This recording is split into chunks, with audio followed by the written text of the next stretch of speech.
Hey everybody, Peter Zeihan here, coming to you from Huron Peak in central Colorado, and today we're going to talk about Romania. Romania is one of those middle powers that kind of has been dealt a bad hand. It's got a good chunk of land in the lower Danube, and it's bracketed by the Carpathian Mountains, but it's not quite big enough to kind of stand up to the neighbors. So it's got these three access points, really. You've got the Vienna Gap to the northwest that allows access to the northern European plain. You've got the Bessarabian Gap to the northeast, which allows access to what I call the Eurasian Hordelands. And then down south, you've got the Balkan Mountains that pinch off access to the Sea of Marmara region. Now, the northern European plain, the Hordelands, and Marmara are all capable of supporting absolutely massive powers that have dominated history as long as it's been recorded. And Romania is kind of stuck in the middle. It has access to all three of them, but could never generate the sort of military force that is necessary to punch out beyond those gaps and do anything meaningful. In fact, because it's proximate to all of these gaps, it is usually one of the first countries that gets conquered or amalgamated when one of those three mega regions decides that it wants to expand beyond their natural borders. And in that sort of environment, Romania faces a double bind. Number one, whether it's coming from the Northern European plain or Marmara or the Eurasian Hordelands, it's got to decide whether it's going to fight or whether it's going to accede. And if it chooses to accede, then it is not in charge of its own destiny anymore, and it usually ends up being a cog in somebody else's empire. The second problem is that Romania, while being the most populous of the countries in this squeeze zone in between, is certainly not the only one. And there are others that might be a little bit more defensible and have a little bit richer geography. And Romania is in constant competition with all of them. So even if it can make its peace with its larger neighbors, it then has to make peace with its smaller neighbors. Some, like Bulgaria, it usually gets along with pretty well. Others, like Serbia, are tetchy. But probably the biggest problem of all of them is Hungary. Two problems here. Number one, Hungary has a little bit more defensive of a geography than Romania, so it has a little bit longer history in terms of being an independent power, especially since it is up against that Northern European plain gap. Bessarabia is a 50-mile gap, and it's really hard for a country the size of Romania to plug that. But the Vienna Gap is only a couple miles wide, and most of that is the Danube River, making it fairly easy for even a small country like Hungary to hold the line. That means that Hungary and Romania are the two countries that tend to find themselves fighting more often than even the major powers that are in the lands beyond. And if you want to go just back to the Cold War, there were these delightful stories that came out at the end about how, yes, we were in a Cold War of the West versus the Soviet Empire, but within the Soviet Empire, the Hungarian and the Romanian intelligence services were duking it out behind the scenes while they were technically on the same side. Now, looking forward, the Romanians have some decisions to make. They know that the European system is of limited duration. They know that it's in demographic decline, and they know that there's going to be a fight for the region once again, just like there has in every age of their history that has been recorded to this point. Until very recently, they were convinced that when the Russians came again, they'd have to cut a deal, that they wouldn't have a choice. But the Russians are doing so poorly. In Ukraine, the Romanians are starting to entertain the possibility that there might not even be a major power on the other side of the Bessarabian Gap again. And that means that the other regional power that they would probably have to cut a deal with, Turkey, becomes a lot more digestible. Turkey's an up-and-coming power. The relations with the Romanians going back centuries have been pretty good. They've been excellent since the Cold War, maybe a little cool, but certainly professional. And if the Romanians are entering a world where the Russians are no longer a strategic factor, but Turkey is, then that's a partnership. That's not vassaldom. And that could potentially spell the greatest chapter in Romanian history to date. There are plenty of caveats in that statement. Romania has among the world's worst demographies. They are one of the top 10 countries in the world for using abortion as a birth control method, and they're among the worst demographic structures in Europe. They're going to have to find a new economic model, and they're going to have to figure out what happens post-EU and maybe even post-NATO. These are all big questions, but the fact that they've got a rising partner in Turkey right next door, but not directly adjacent, Bulgaria's in the way, that's a pretty good setup. All right, that's it. Take care.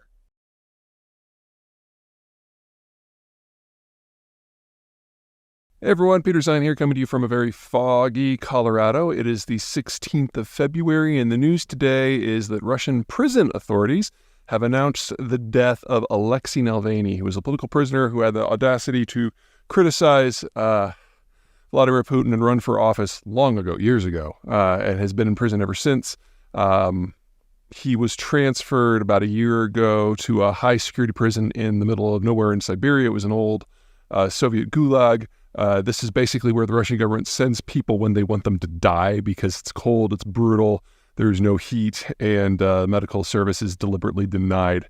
So the idea that he's dead is not exactly a shock. The Russian government very well could have actually executed him and no one would know. Now, back in 2021, the Biden administration said the death of Navalny would trigger a collapse in international relations that would really punish the Russians. But since then, the Russians have launched a war and killed a couple 100,000 people in Ukraine. So pretty much all of the stops that could be pulled out have been pulled out. And about the only way to punish the Russians now would be to send a lot more weapons to Ukraine or to do an outright block of all of their energy exports, neither of which on the moment, for a mix of political and economic reasons, are on deck. So I don't want to say anything weird like, the Russians are going to get away with this because there's a lot going on, but don't expect any sort of tactical response from the Americans in general or the West.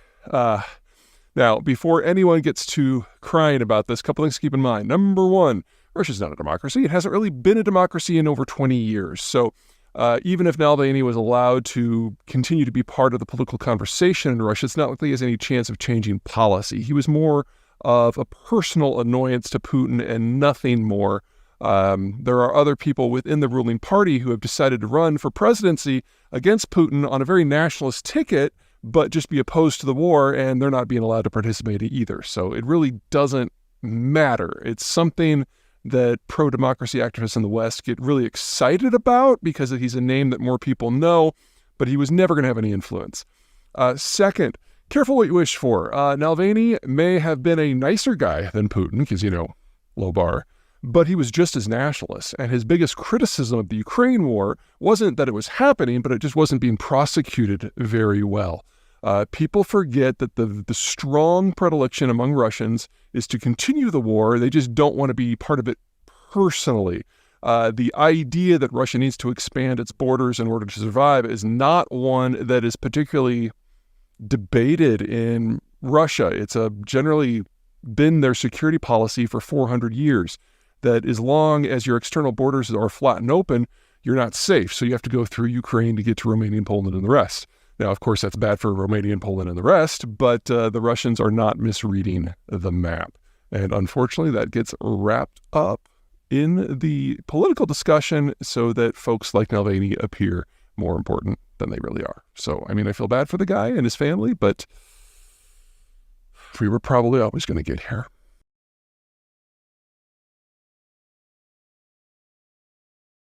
Hey everybody, Peter Zeihan coming to you from Colorado, where we're about to get another 6 inches of snow. A lot of you have written in about the Biden administration's decision to put an operational pause pending further review on liquefied natural gas exports. There are a lot of people talking a lot of things on all sides. On the energy industry side, they're saying that this is a breach of proper protocol, and it's going to really inhibit future investments across the sector.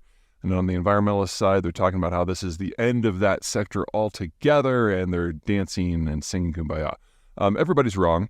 Let me kind of lay out what this stuff is. So natural gas is normally transported by pipe because it's difficult to move, it's difficult to store, it's difficult to produce. And so you'll have a pipe network like in North America that is separate from the pipe network in Europe, which is separate from the pipe network in China. Those are the three big ones. You got some smaller ones around the world. They don't connect, or they can't connect. And so if you want to link these together, what you need to do is have a facility on a coast that will chill the stuff down to something like negative 300 degrees or so. And then it's a liquid, and then you put it into a specially designed tanker that can handle these cryogenic fluids. And then you transport it across the ocean to another facility where it unloads and is regasified and then put into the new system. Now, we've been doing this for a few decades, but it's only in the last 15 years that it's really started to become big. And the primary reason for that is the environmental movement, because natural gas, if it's properly burned in an appropriate facility, a combined cycle natural gas plant, generates about half of the CO2 emissions of, say, a coal plant. Also, you can spin up a natural gas facility in just a few minutes, as opposed to a coal facility, which can take hours to even days. And so if you want to pair it with, say, wind and solar, it's the perfect complement fuel, because when the sun goes down or when the wind stops, you can just turn this thing on. And so if you want to get the full capacity from your wind and your solars, you really have to have a conventional system that's dispatchable like natural gas. Now, the United States currently has enough capacity, nameplate capacity, to chill and ship about 13 billion cubic feet of this stuff per day, which makes it the largest exporter in the world already. And under construction are facilities that would allow another 12 BCF per day, which, if you remove the United States' existing capacity from that, that's again the world's largest. And then there's already been stuff permitted for another 16 billion cubic feet per day. So, you add those three together and, where we are right now, that's enough to supply all of Japan. If we bring all of these online, that's almost enough to supply all of Europe. And the Biden freeze doesn't touch any of that. It is a pause of the review process for new facilities. Now, if the United States were to bring these all online, so 13 today, 12 in a few years, and down the road, maybe another 16. You're talking, 40? Yeah, it's more than 40 BCF. And that would be roughly 1/4 to 1/3 of total U.S. consumption of natural gas. If we did get the number that high, we'd have a lot more price linkage between the U.S. market and everywhere else. Remember, natural gas is pretty much sequestered, and LNG has traditionally just kind of played at the margins. But if we had this kind of volume, then Americans would start to be exposed to global natural gas prices. If that were to happen, instead of this $2 to $5 range that we've kind of become used to and is probably going to be our norm for the next few decades, we'd probably see prices regularly going above 15 or 20 as we have international price shocks because of things like, the Ukraine war, or something blowing up in the Middle East. When you only have about 10% exposure, or in our cases a little bit, 10%? Yeah, we got about 10% exposure. The price swings are very muted. And so back in 2021, when the Ukraine war was hot and heavy and we thought we were going to lose all the Russian gas at the same time, the Europeans were dealing with natural gas prices that were well over 70 for a few months, and it was pretty ugly for their industrial stuff. Anyway, let's talk about what people are talking about with this. On the industry side, the idea that we're going to build out past 40 is kind of a stretch anyway, so the oil companies are just whinging because someone's telling them that they can't do anything right now. Second, the Biden administration has not oversold this. They're saying it's a temporary pause of the review process to consider climate change. Well, if you want to consider climate change, natural gas is the perfect fuel to ship out in bulk because it's the only thing that really pairs with solar or wind. You're not going to do this with coal. That would be silly. And batteries sound great until you realize the industrial process that's required to build them at scale is never going to make them more than a niche use in specific areas. I'm not saying there's no use for them there, but natural gas is so much easier. It's so much cheaper.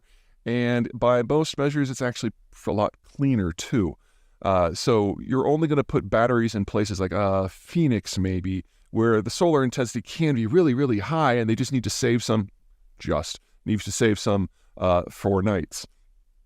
And then on the environmental side, the celebrations, number one, this is not forever. It's a temporary pause of the review process, which the Biden administration can reverse with a stroke of a pen, or any additional leader could, for reasons environmental, economic, or strategic. Remember that a lot of the stuff that's getting shipped out right now is going to Europe in order to allow the Europeans an option other than sucking down Russian gas. So, this is kind of important from that front too. So everyone's kind of making a really big deal out of it, but I think the thing that is most hilarious is that the Biden administration has found a way, again, to satisfy the environmental activists without actually changing the system. This is very similar to what he did when he came into the presidency and he put a moratorium on fracking on federal lands, and everyone was all wailing and gnashing their teeth on one side and screaming bloody delight on the other side. Well, people forget that 99% of all shale operations are on private land, and that is regulated by the states. So it was less than 1% of wells that were affected at all. But it made the environmentalists happy, and it pissed off the energy industry, but it didn't really change anything at all. And Biden is never going to be the preferred candidate of the energy industry, and he was able to placate some of his more hardcore supporters. He's now done that again. So it's a fairly savvy political move that actually moves the needle not at all, which, is one of the smarter things you can say about politics these days.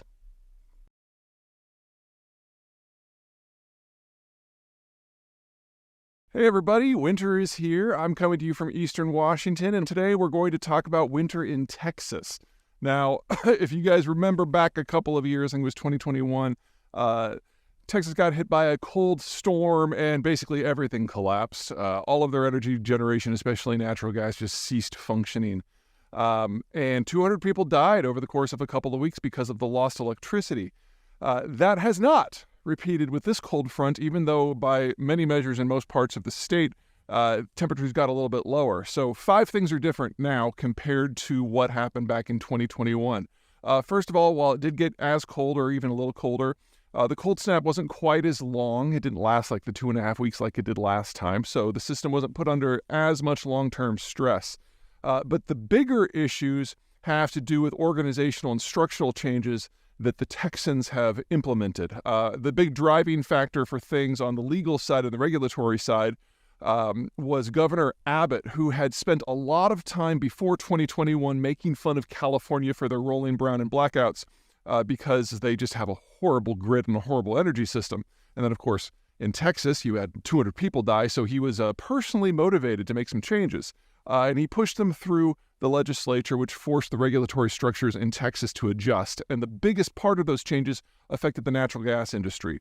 So Texas, before 2021, didn't have its natural gas system winterized at all.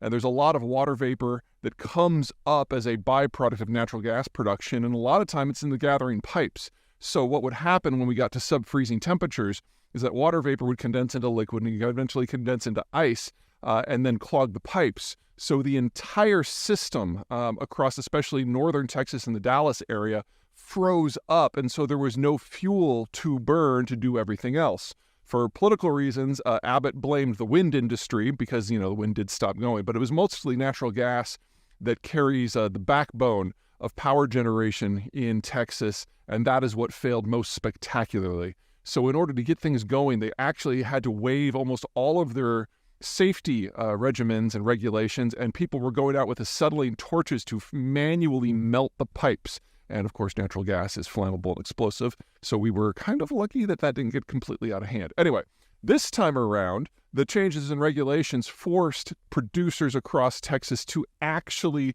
implement some of the best winterizing technologies that we had back in the 1960s. And the Texas grid now is on par with where Arkansas, Oklahoma, and New Mexico were about 1975. So, this is some really basic stuff when it comes to things like insulation. Anyway, it was more than enough to make a difference. Okay, so that was the first big structural change.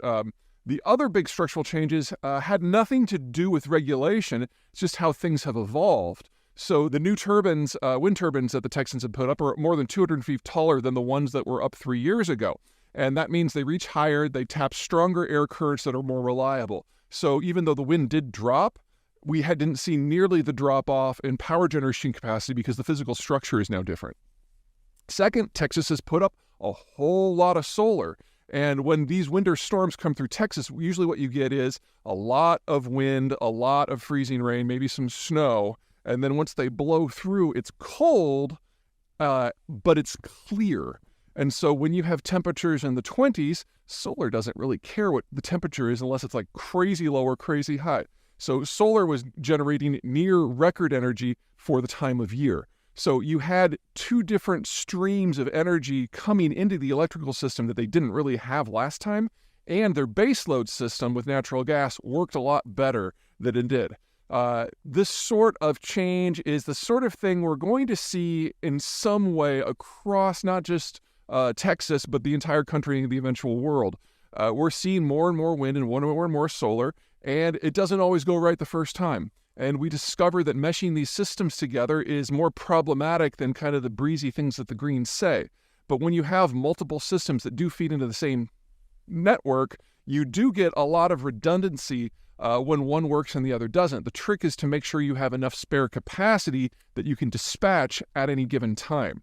Now, in the past, solar and wind aren't very good at that because you can't dispatch them. If the sun's not out, if the wind's not blowing, they're kind of useless, and you have to rely on older fossil fuel things like natural gas. But what we're seeing in Texas specifically is that we're already seeing turbines that are 800 meters tall. And in the next year or two, we're going to be pushing the kilometer tall barrier. And again, stronger currents, more reliable, used for baseload. So I don't mean to suggest that all of these problems when it comes to storms and interruptions are going to go away.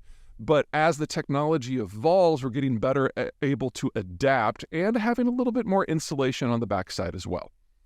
That's it from me.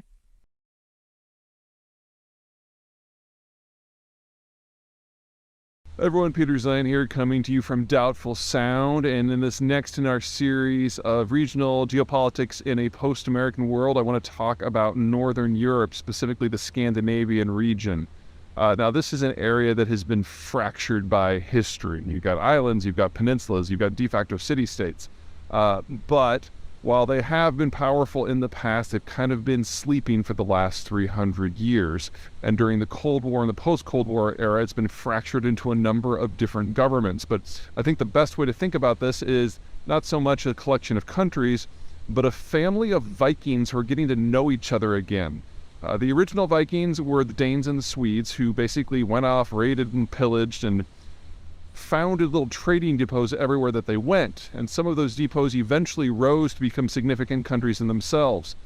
Think of Riga in Latvia, or Oslo in Norway, or Reykjavik in Iceland.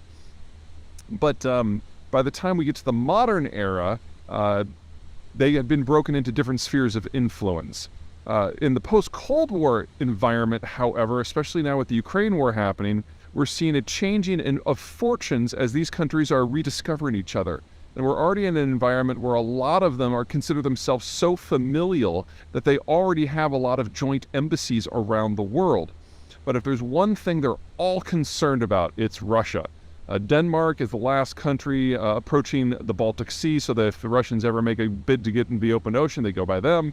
The Norwegians control the northern coastline, so they know the North Point is something they're responsible for. Estonia, Latvia, and Lithuania used to be Russian colonies under the Soviet period, and Sweden is a mid-sized power that was ultimately smashed by Russian power 3 centuries ago, and only recently has kind of emerged, whereas Finland was both a Swedish territory and a Russian territory based on which time frame you're looking at, and only really became independent in a traditional sense in the last decade or so as it's broken away from its Finlandization programs, which were basically a way that the Soviets used to crush Finns' strategic autonomy.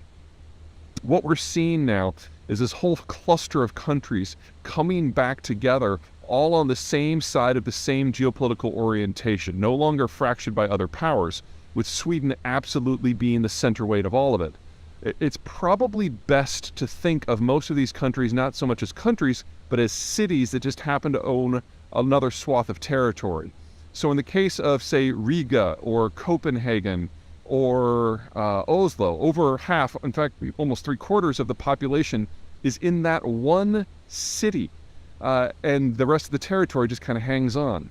Sweden is the exception. I mean, yes, Stockholm is by far the largest, but it actually has a populated zone in the south that is agricultural. There are a number of cities going up and down the Baltic Sea coast. And so it is arguably as powerful, if not more powerful, than all of the others put together.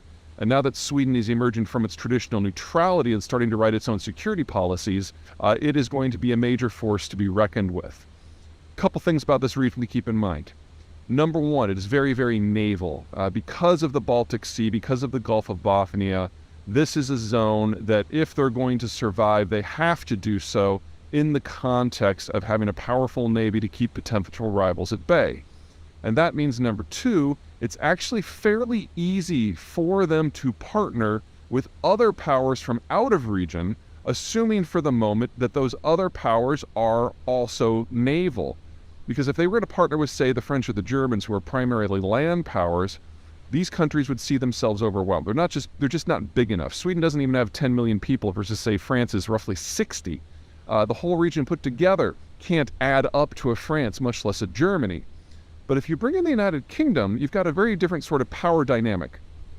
The United Kingdom, like the Swedes, like the Danes, like the Estonians, really doesn't want to see a single large mega power emerge in the Eurasian or the European space, because that would be a threat to their naval independence. And so the Brits have always gotten along spectacularly with all of the Scandinavians, and now that the Swedes and the Finns are ditching neutrality, the partnership between London and these places is very strong. To a lesser degree, the United States is in the same place. Now, the United States overall is looking to slim down its security commitments moving forward, but it doesn't take a lot of cooperation between the Americans and, say, the Finns and the Swedes and the Norwegians in order to achieve some outside outcomes, because all of the Scandinavians just want to maintain independence, which means they're always going to be to a degree hostile to anything that happens in Moscow and to a lesser degree continental Europe. That means for a very small price, the United States can really achieve some outsized outcomes working through some very capable partners. So we should start to think of the relationship between the Americans and the Baltics and the Norwegians and the Scandinavians, however you want to define the cluster, as very similar to the American relationship with Australia. A powerful, creative ally that punches above its weight, that's going to do its own thing for its own reason, but which dovetails with American power moving forward. All right. That's it from me. Catch you guys next time.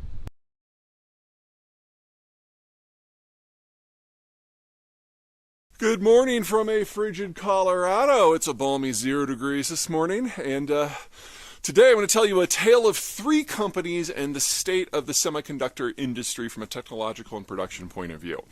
Now, if you go back to the world before 2017, the technology of the day was something called deep ultraviolet. Which was basically a way of producing microchips. And Intel, the American technological giant, was the world leader by pretty much any measure. And they had gotten a little cocky and they had gotten a little bit lazy. So they would design chips 2, 3, 4 models out, but would only produce the next one up.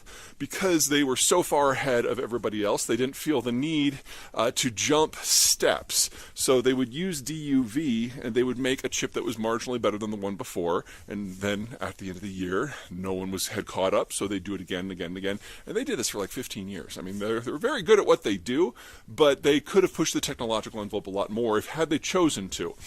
In part, that was because of the nature of DUV technology. The problem with it is you have to kind of make micro adjustments and physically adjust the equipment for each type of chip, and you have to do that manually and physically.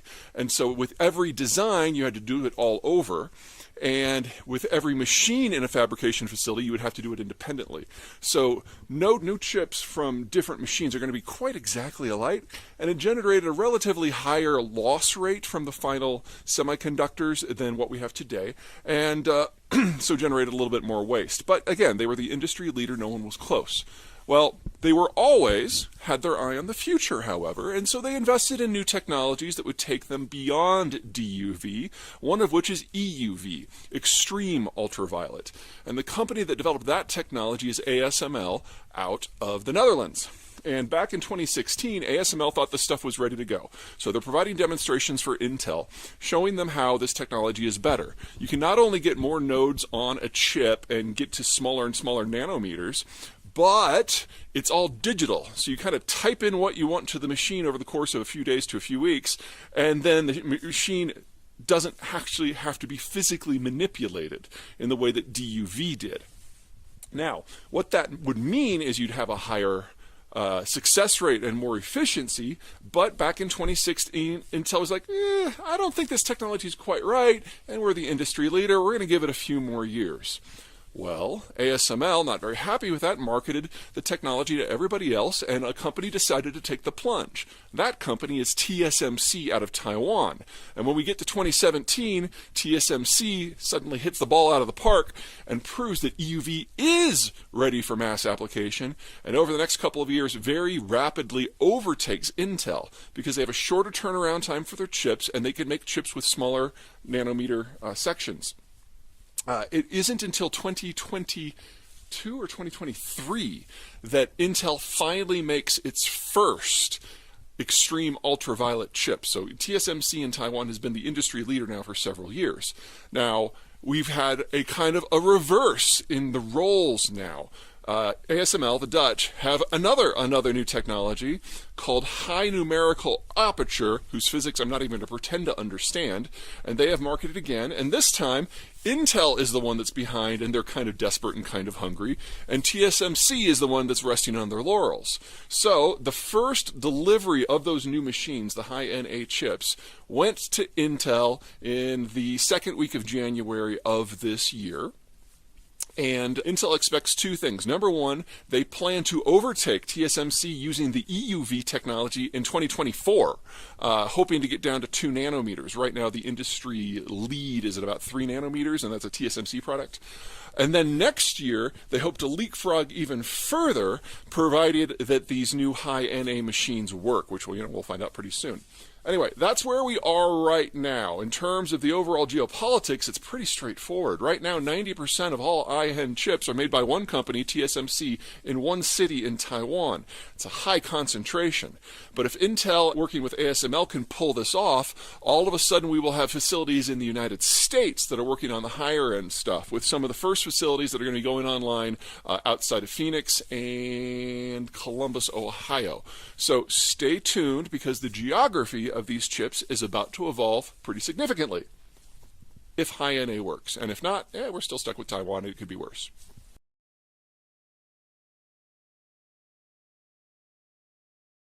Hey everybody, Peter Zeihan coming to you from Colorado. The big news over the weekend is that a Hong Kong court has ruled that China's largest property development group, Evergrande, is bankrupt and needs to be broken up. This is something that the Chinese government has spent a lot of effort on the last 2 years not happening because, well, let me give you a little backstory. So there's two big things that dominate the Chinese economy. The first is something I call hyper-financialization, the idea that the government both de facto confiscates the savings of the citizen population so it can only go into projects funded by Chinese state banks, as well as massively expanding the money supply to a tune of like almost triple what we have here in the United States in order to make sure that there is plenty of cash sloshing around in the system so that banks can loan anything in any amount at low terms to anyone at any time. Because if they can do that, they can expand, and hire. And people who have jobs don't go on long walks in large groups together. It's a public stability, political control approach to finance. It's not about profit. It's about throughput, because throughput requires a lot of bodies. Anyway, that's the goal. In that sort of situation, you get two things. Number one, you get companies like Evergrande who gorge on all this bottomless supply of debt to build, even if there's no demand. Second, you get a population who knows that their private savings is almost worthless because the Chinese government is forcing them to keep it in the state banks. And they want to put it into a hard asset that preferably the state can't control. And if they can't get their money out of the country, then the next best thing is a hard asset in the country, which typically is property. So you get people pooling their private savings in order to buy condos. And each condo is typically owned by a different consortium of private individuals, making untangling it. Also, you have somewhere probably in the vicinity of 1.5 billion units in the country that have never been lived in, never will be lived in. So you're talking about 100% overbuild conservatively. Some estimates say it's as high as 3 billion, which is just so far beyond stupid. Anyway, Evergrande going down means that their debts aren't going to be serviced anymore, and the physical assets they have are going to be parceled up, and foreign investors are going to be coming in and seeing what bits that they can get. None of these things are things that the Chinese Communist Party would normally allow to happen. So there's a couple ways that this can go. None of them are good. Option number one is we follow a Western-style bankruptcy and restitution program where this system is broken up and a lot of their assets are sold at pennies, maybe dimes on a dollar, and it just goes away. If that happens, we will have a very clear idea of just how much the oversupply in the market is, and you can count on private citizens being up in arms. Probably, the best estimate I've seen out of China is that 70% of total private savings is wrapped up in real estate, and most of these assets are worth no more than 10 cents on the dollar. So if you have a fire sale of the single largest player, which controls 1/6 of the market, holy shit, things are going to get real very, very, very quickly. Option number two is that the Chinese step in and abrogate the Hong Kong ruling. Now, legally, this cannot happen, but the Chinese Communist Party is not really big on legal details when it comes to Hong Kong in particular, and I have no doubt that they could stick their noses in that. If that happens, then Evergrande goes on some sort of state drip, and everything with the system just kind of limps on, with the understanding now that Hong Kong has no legal authority over its own holdings, which will start an exodus of what few international firms are still there. Regardless how this goes, don't expect anything in the market to get better. This is not like, say, the TARP program that the United States put into place back in 2008 at the bottom of the subprime crisis, which kind of froze the market and put a floor under things and allowed for reforms and economic growth to eventually heal the damage of the subprime crisis. No. This is a one-off decision that is not just holding back one rock from rolling down the hill. Evergrande may be the biggest player in this market, but it is by far not the only one that has been doing stupid things like this, building condos that have no demand or running it like a Ponzi scheme. Every development company in the country basically operates this way, and the second and third largest players in the industry are state-owned. So you can count on the Chinese government not using this as an opportunity to break with the old model and put into place something sustainable. And even if all of a sudden this place were run by a bunch of Austrian economists, it's too late. Housing demand, legitimate housing demand for houses that people actually live in, is dominated by people aged 20 to 45, people who are starting out. Well, 45 years ago, the Chinese government instituted the one-child policy. You combine that with the most rapid urbanization program in human history, and there are no longer enough people under age 45 to do anything that is consumption-led, including home buying. So there is no path out of this that follows any pattern that we have established in a market environment, which leads us to political and social outcomes where the market economics are just atrocious and getting worse by the day, with a government that is becoming ever more nervous about the state of the economy and the loyalty of its population. I don't want to say anything overly dramatic, as like this is where it all starts to fall apart, because we've had a lot of things like that go down in the last 18 months. But this cuts to the core of what enables the average citizen to actually support the government. And there's no way we move forward from this without a lot of side damage.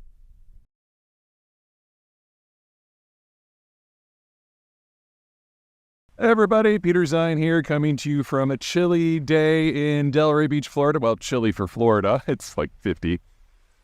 Today we're going to talk about what's going on in the world of maritime shipping and why we should be thankful that nothing's gone horribly wrong yet, and why we shouldn't count on that continuing. Just a quick recap of what's gone down in just the last couple of months. We've got Ukraine taking accurate potshots at Russian energy facilities on the Baltic Sea at a place called Ust-Luga, and on the Black Sea at a place called Tuapse, and they're gearing up for an overseas kit now.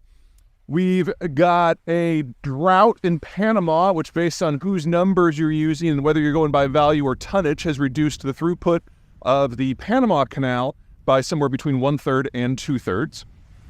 We've got Houthis in Yemen who are taking pot shots at pretty much every other vessel that happens to go by them, which has reduced shipping through the Red Sea by about 10% for energy and cargo.